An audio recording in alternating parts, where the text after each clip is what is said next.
اللہ تعالیٰ علیہ وسلم کو جو سراج منیرہ اللہ تبارک و تعالیٰ نے فرمایا ہے کہ سراج منیرہ روشن چراغ جو اللہ تبارک و تعالیٰ نے فرمایا ہے، اس کا معنی و مطلب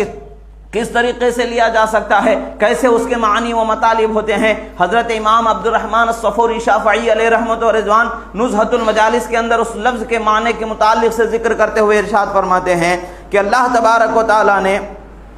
رسول کائنات صلی اللہ تعالیٰ علیہ وسلم کے اسماء مبارکہ کو بھی بہت اللہ تبارک و تعالیٰ نے بزرگی عطا فرمائی ہے، جس طریقے سے آپ کی شان کو، آپ کی ذات کو اللہ تعالیٰ نے بزرگی عطا فرمائی ہے۔ ارشاد فرماتے ہیں طیب اللہ ذاتہ الشریفہ کذالک طیب اسماءہ الحسنی، فرماتے ہیں کہ اللہ تبارک و تعالیٰ نے نبی صلی اللہ تعالیٰ علیہ وسلم کی ذات مبارکہ کو پاک اور صاف ستھرا بنایا ہے، بہت معظم بنایا ہے، بہت منزہ بنایا ہے۔ اسی طریقے سے آپ کے اسماء حسنہ کو بھی اللہ تبارک و تعالیٰ نے بہت افضل و اعلیٰ معنوی حیثیت سے بھی اللہ تبارک و تعالیٰ نے انہیں پاک و صاف بنایا ہے۔ اللہ تبارک و تعالیٰ نے نبی صلی اللہ تعالیٰ علیہ وسلم کو جو سراج کے لفظ سے تعبیر فرمایا ہے، اس کے متعلق سے ارشاد فرماتے ہیں لفظ سراج سے معنوی حیثیت سے جو ہے جو معنی اس کے متعین ہوتے ہیں، ان معنوں کا ذکر فرماتے ہیں۔ وقال ابن العماد السراج خمسۃ، فرماتے ہیں کہ سنو امام ابن عباد کے حوالے سے،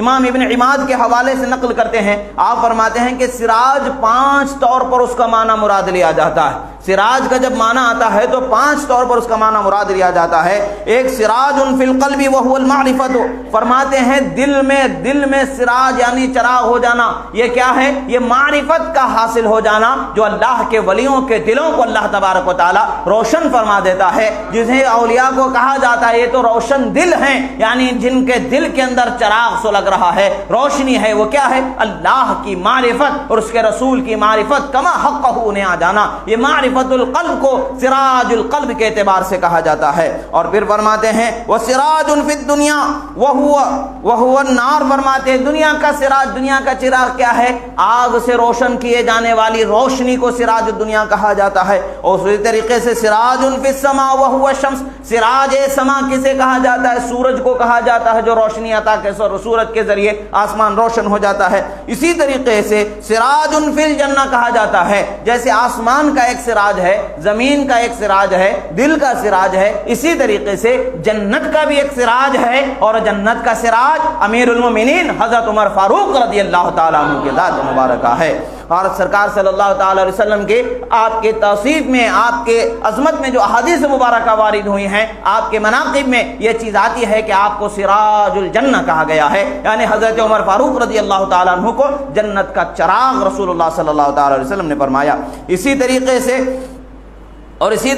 سراج الدین کا معنی دین کا جو سراج ہے وہ کون ہے؟ وہ ذات محمدی صلی اللہ تعالی علیہ وسلم ہے، کہ جن سے تمام چیزوں کو اللہ تبارک و تعالی نے روشن منور فرما دیا ہے۔ اس لیے کہ اب یہاں پر ایک اور نقطہ بیان فرماتے ہیں، سراجم منیرہ فرمایا ہے، سراجم مضیئہ نہیں فرمایا ہے۔ سراجم جو روشنی پھوٹنے والی ہے تو اسے مضیء کا معنی بھی ہے روشنی نکلنا، اور منیر کا معنی بھی ہے روشنی نکلنا۔ مضیء نہیں فرمایا بلکہ منیر اللہ تبارک و تعالیٰ نے فرمایا۔ اس کا مطلب کیا ہے؟ اس کی وجہ کیا ہے؟ نقطہ کیا ہے؟ فرماتے لِأَنَّ الضِّيَاءَ تَذْهَبُ الظُّلْمَةُ، فرماتے جان لو کہ جو ضیاء ہوتی ہے اسے رات کا اندھیرا دور کر دیتا ہے، جیسے دن کا جو اجالا ہے اسے ضیاء اللیل ضیاء النہار کہا جاتا ہے، یعنی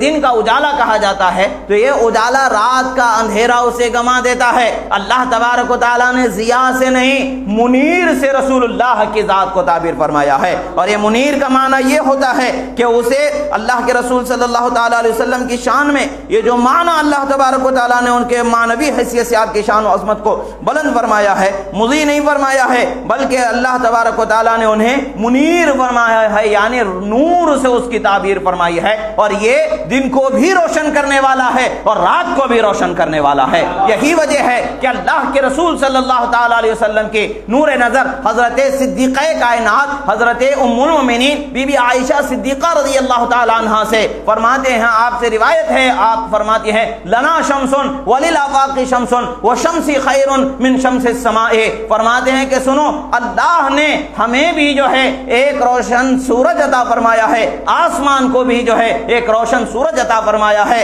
ہاں سنو پھر فرماتے ہیں متا یبدو فی التاج البہیم جبینہ یلوح مثل مصباح الدجى المتوقد، فرماتے ہیں جب بھی رات کے اندھیروں میں ان کے چہرے مبارکہ کی زیارت کی جاتی ایسا لگتا ہے جیسا کہ روشن چراغ جگمگا رہا ہے۔ آپ فرماتے ہیں لنا شمس وللآفاق شمس وشمس خیر من شمس السماء، فرماتے ہیں کہ سنو ہمیں بھی اللہ نے آسمان ہمیں بھی سورج عطا فرمایا ہے، آسمان کو بھی سورج عطا فرمایا ہے، مگر یاد رکھو آسمان کا سورج رات کے اندھیروں میں ڈوب جاتا ہے، مگر ہمیں جو سورج عطا فرمایا ہے وہ اندھیروں کو بھی روشن کرنے والا سورج خدا نے عطا فرمایا ہے۔ یہ شان رسول اللہ صلی اللہ تعالی علیہ وسلم کی ہے۔